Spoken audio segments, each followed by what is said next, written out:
All right, welcome back. It is the Vegas Take, Sharp and Shapiro. Coming up here in a little bit, we're going to talk about Donald Jr.'s comments saying that Democrats want millions of Americans to die so that Trump will be reelected in 2020. Mike Pence actually doubling down on those comments. That's right. The Vice President of the United States doubling down. We'll get to that coming up here in just a little bit.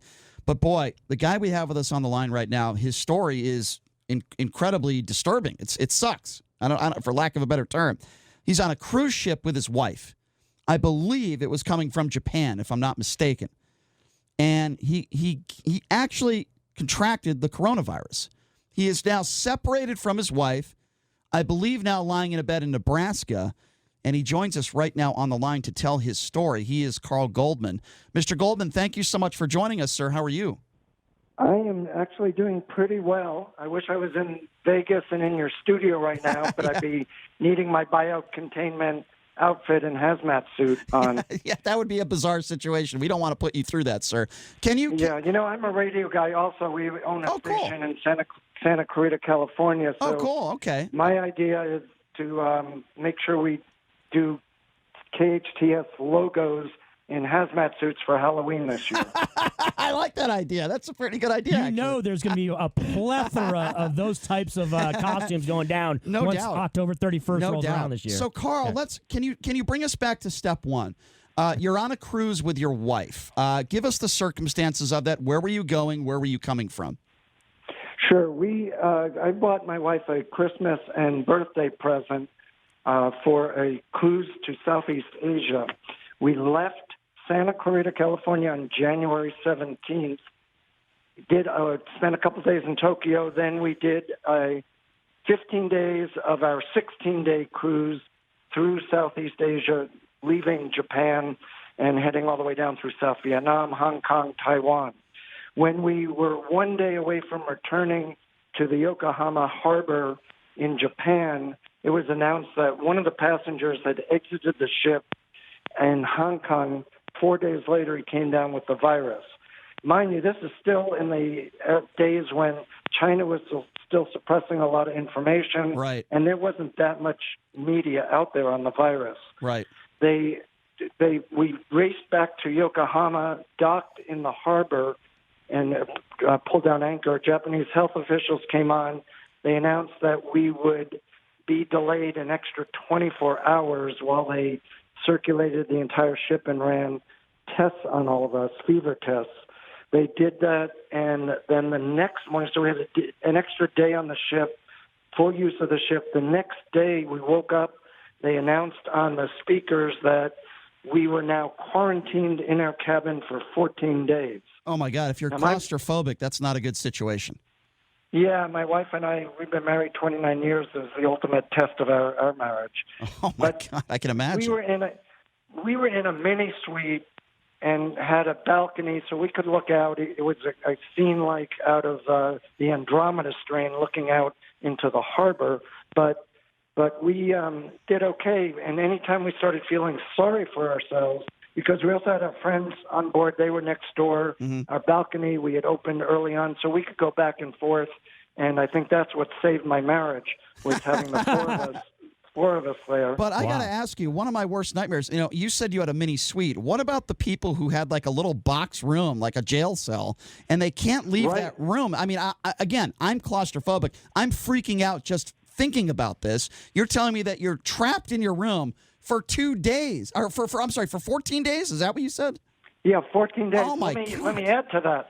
Imagine being in that tiny room, no windows, about a third the size of ours, and having 2 young kids in there. Oh, my goodness. That happened. I met one couple on one of our excursions. They were in their 80s from Atlanta, and their grandson had given them a gift of the trip. The grandson was also in the inside cabin with them, along with a friend of the grandson. So there were 4 of them in the inside cabin. Yeah, just put a fork in my forehead. Oh, well, I can imagine also, was the crew also quarantined? Were the people that actually worked on the ship also quarantined? So I can imagine if that was the case, those people, their accommodations are nowhere near what you've described as far as your accommodations or others who are actually, paying people on the ship. Yeah, part of the problem and part of the reason why the Diamond Princess became a floating petri dish. Yeah. And no one knew this at the time, so you can't. I'm not blaming Princess or the Japanese government because they've been stellar.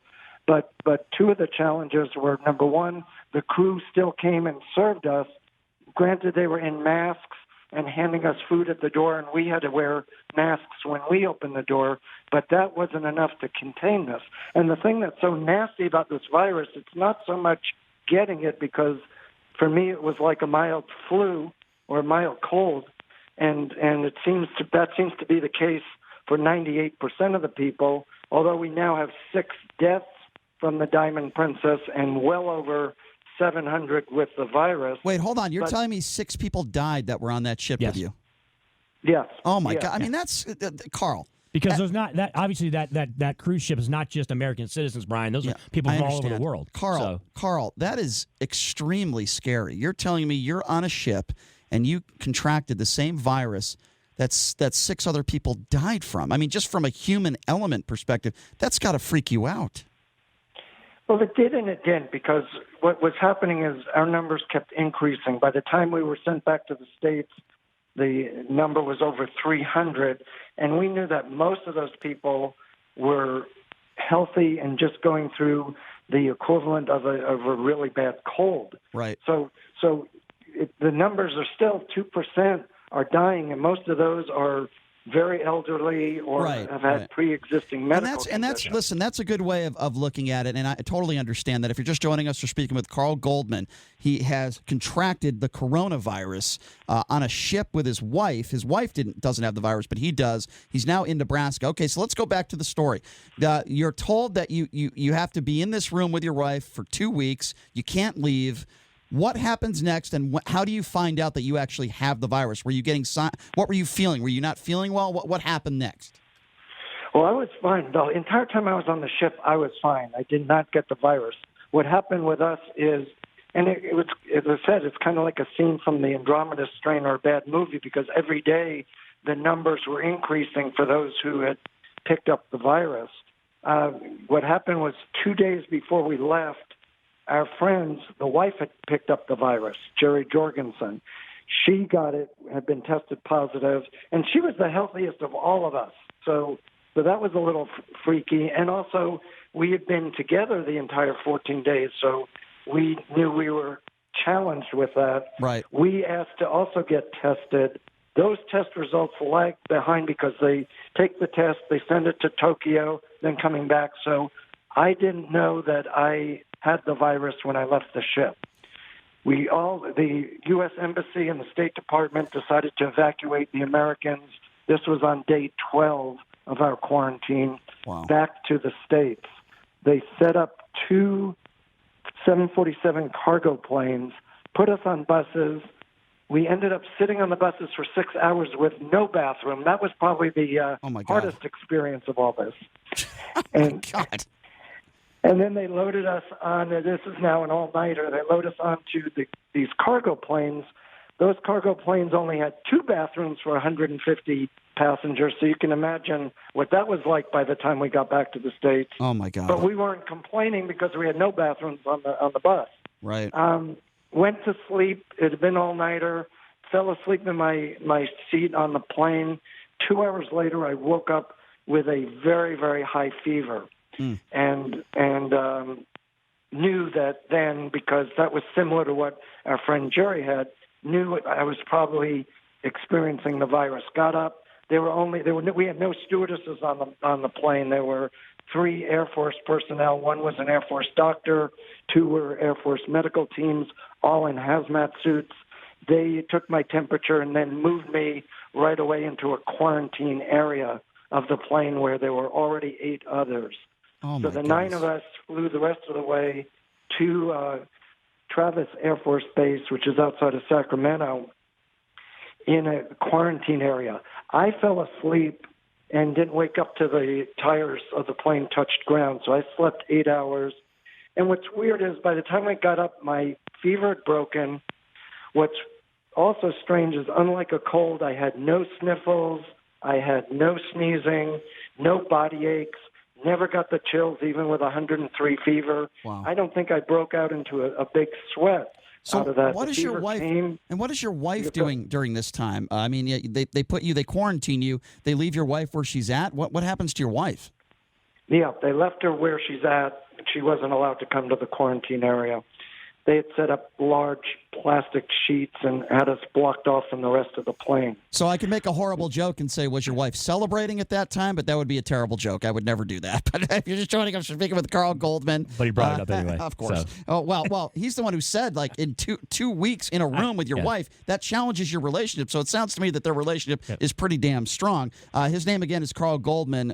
He has contradicted the coronavirus. So, Carl, next step is they bring you to Nebraska. Why are you in Nebraska right now? Yeah, so what happened was, for some reason, and I don't know why, we sat at Travis Air Force Base on the landing strip for a couple hours. They emptied the plane of all passengers, about 150 of us on that plane. The other plane, by the way, flew to Lackland Air Force Base outside of San Antonio. Our plane, of the 9 of us who were in the quarantine, for some totally unknown reason, they took 6 of them off the plane.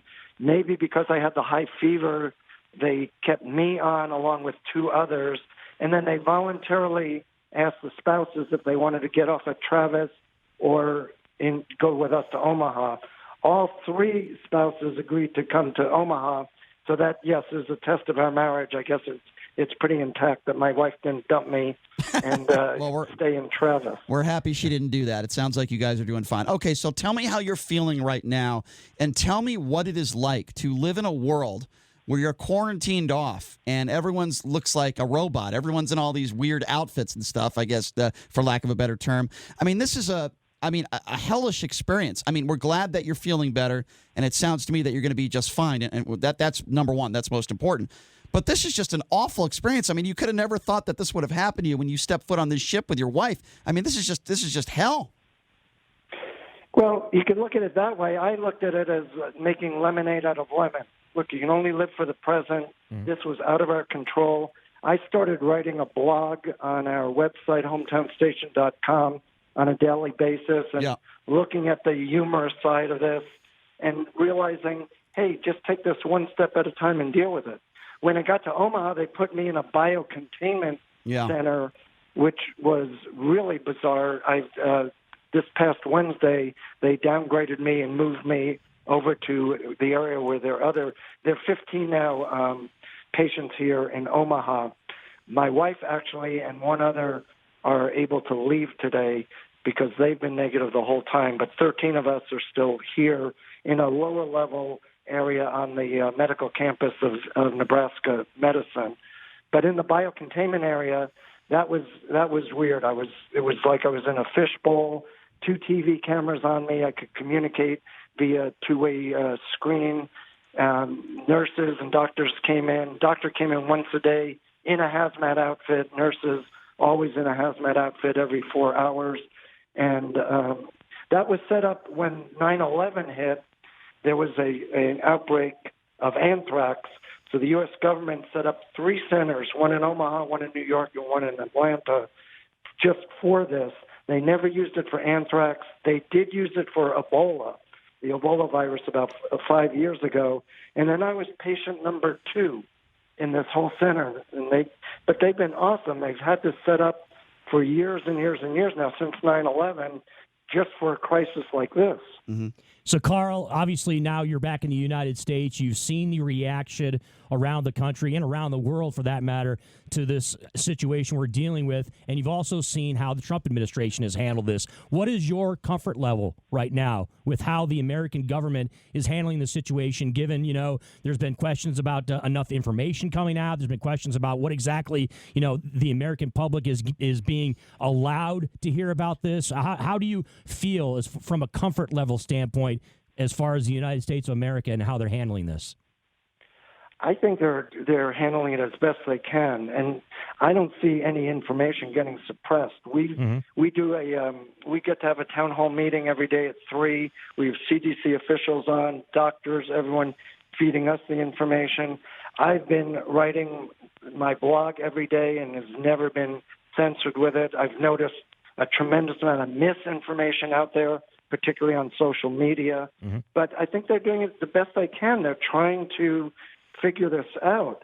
And it's easy, again, Diamond Princess, that was a giant mistake. But looking at it, that's looking at it from today's perspective, not from a day-to-day as we were going through that fluid, unknown situation back then. Yeah, I would also... Had China been more forthright with their information to begin with, this probably could have been contained a lot sooner. You could also make the argument giving a princess a diamond would also be a mistake. So I'm sorry, just another horrible joke. What is a very serious situation. I remember, Carl, the movie Outbreak. I'm sure you probably watched that movie with Dustin Hoffman. Are you familiar with that? Oh yeah. Does it feel? So I have to ask you, because it's one of my favorite movies. I love that movie. Morgan Freeman, Rene Russo. I have to ask you, does it feel like at times that you're in that movie, living that movie?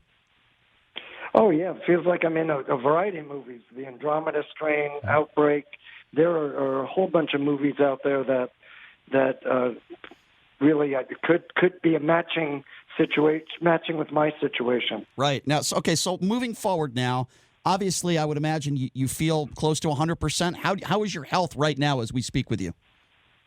Health is good. I still have my cough. It's a dry cough, no mucus. Other than the dry cough, and if I do a lot of exercising or walking, I'm a little short of breath. Other than that, I've been fine. I've been fever-free for over 2 weeks. I feel good. As I said, I'd be back at work at the radio station if I wasn't contagious. Sure.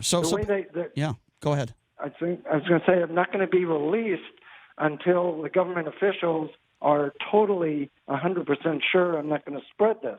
There's no one in this political year that's going to risk their career letting me out there to spread the virus. So the deal is we've got to go 3 days in a row with negative tests.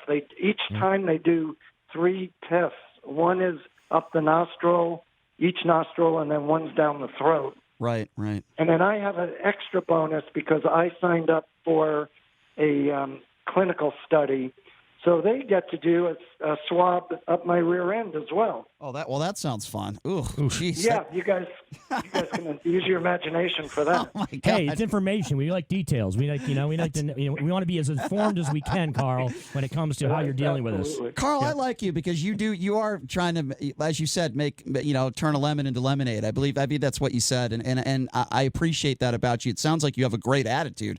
I'm just going by some of the things that you've told us in the last 20 minutes, and I am scared. I would be – listen, again, like I said, I'm claustrophobic. So when somebody says, you're trapped in a room with – I don't care if it's your wife or by myself, I would freak out. It seemed like you were able to remain calm with your wife, and it sounds to me like you're a very level-headed guy. But I would imagine, Carl, and you tell me what you think about this there are some people out there that are in your specific situation that maybe don't have the head that you have and are freaking out a little bit. I would imagine there has to be some people out there that are extremely worried and, for lack of a better term, like, have you interacted at all with any others that have the virus, or are they keeping you away from one another? No, well, we're physically away from each other, but we all are on a conference call every day, the 15 of us. So we communicate, and everyone seems to be pretty level-headed with this. What I would recommend where people are freaking out, I think, is anytime anyone has a sniffle or a cough, they're now freaking out thinking they have the virus. Buy a good digital thermometer, because that's going to be the best indicator of all that you don't have the virus. It's a quick, high spike of fever that seems to hit the majority of people. That's a good thing. And then we, as I understand it, the virus doesn't do well in warm weather, which will be good for you guys in Vegas very soon. But I am now drinking a lot of ginger tea because ginger apparently also pushes up the body temperature. And I'm walking around and exercising and trying to keep as far away from a cold environment as I can to not be super friendly to those germs. Sure. I mean, what are the conversations like with your wife now? I mean, this is just such a crazy situation. I would imagine you haven't seen your wife in quite some time now. What are those conversations like with your family members, your friends, and your wife? Yeah, well, we get to FaceTime each other, so our relationship has just shifted to a virtual relationship. Right. And we own the local radio station, as I said earlier, so we're running everything virtually. I'm doing 8-9 hours of work in the morning. I'm sure my staff, once I'm back there, after they're probably looking forward to me coming back, but Right. after about 72 hours, they'll want me back in Omaha. Right. So, Carl, listening to your viewpoints and how you're looking at this from your perspective, it's my indication, I think, that you perceive this, that 3, 4, 5 months down the road, we're not going to be looking at some type of society-altering epidemic, right? You think that this is something that absolutely is going to be handled on every level, and we're going to be able to look at this as something that happened in the past and end up being something that we've dealt with properly. Yeah, it may not be that short a time. We may have an outbreak ahead of time. What's pervasive about this is the germs apparently stay out there and can live out there for 3, 4, 5, 6 hours. So the Diamond Princess, as I mentioned earlier, was like a walking petri dish because I could walk down a staircase not knowing I had the virus, touch a railing. An hour later, another passenger could walk by, so we've had no contact, touch that same railing, and get the virus, and vice versa. So as we watch the numbers climb a little bit here in the States, I would be very surprised if those numbers don't start climbing more and more and get fairly significant.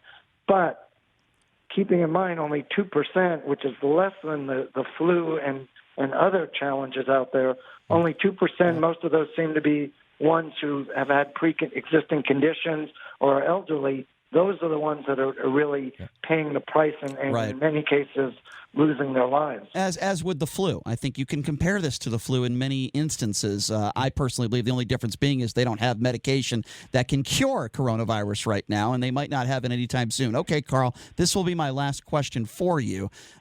You've experienced this. You've lived this. You are still going through this today. So what advice would you give to Americans or really anybody around the world that is very concerned about getting this virus, contracting this virus? What advice would you give to them? What would you tell them? Yeah, aside from the info I already gave about a thermometer and things, so just be proactive. Don't, I'm not going to go back and do the California hugs and kisses for a while. I think we can all go to the Japanese bowing and be smart about not drinking from someone else's glass. Just normal common sense things, I think, will help keep this thing from spreading. Right. And really, it doesn't look like the masks help. We all wore masks on the Diamond Princess. We had gloves on a bunch of the times, and that didn't seem to stop this. So just be smart about it. Try and maybe stay away from large gatherings and as I said, go back to the Japanese bowing for a bit. Right. No. Well, listen, let me tell you this, Carl. We're glad that you're feeling better. I know you're not quite out of the woods yet, but certainly we wish the very best for you and your family. I also really appreciate you taking some time to join us and giving out this information to people and letting people know what's going on. Maybe at some point down the road we can catch up with you again, but I think what you're doing is a great service to everybody to just kind of tell your story a little bit, because not everybody is doing what you're doing, and I think it's important that you share this with everybody. So thank you so much for your time, Carl. We appreciate it. We wish you the very best, and we hope you get a speedy and full recovery and you get back to your family and live life again and run your radio station. Terrific. You guys take care. All right. Thank you very much. Carl. Appreciate that. That is Carl Goldman. He contracted the coronavirus on a ship. He was with his wife. I would lose my mind if somebody told me I was stuck in a hotel room for 2 weeks and I couldn't leave, let alone a cruise ship hotel room. It's like a jail cell, and the food sucks.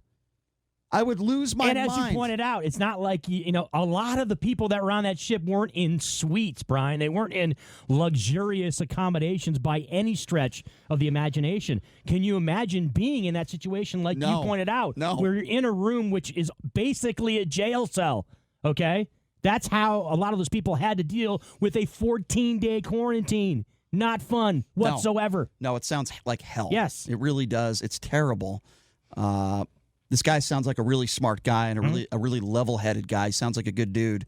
And a no panic type of guy, right, Brian? Yeah. And you have to be. Let's be honest. You pointed it out. And you said yourself you're scared by some of the comments that he made because I really am. It does bring out a little bit of fear in everybody. But as I pointed out on social media over the weekend, Brian, I think we need to have some type of perspective here, right? We need to understand what the risks are. We need to make sure we have the information, first of all. But we also need to, kind of exercise a little bit of restraint when it comes to freaking out over this. Our appreciation to Carl for taking some time to join us, who contracted the coronavirus. All right, so coming up next, speaking of the coronavirus, Donald Trump Jr. made some idiotic, irresponsible comments last week in regards to Democrats hoping that people die so that his father will not be reelected, attacking Democrats. Mike Pence, the vice president of the United States. This isn't Rush Limbaugh we're talking about. We're talking about the vice president. Now doubling down on those comments, and this is the man who is in charge of this whole thing.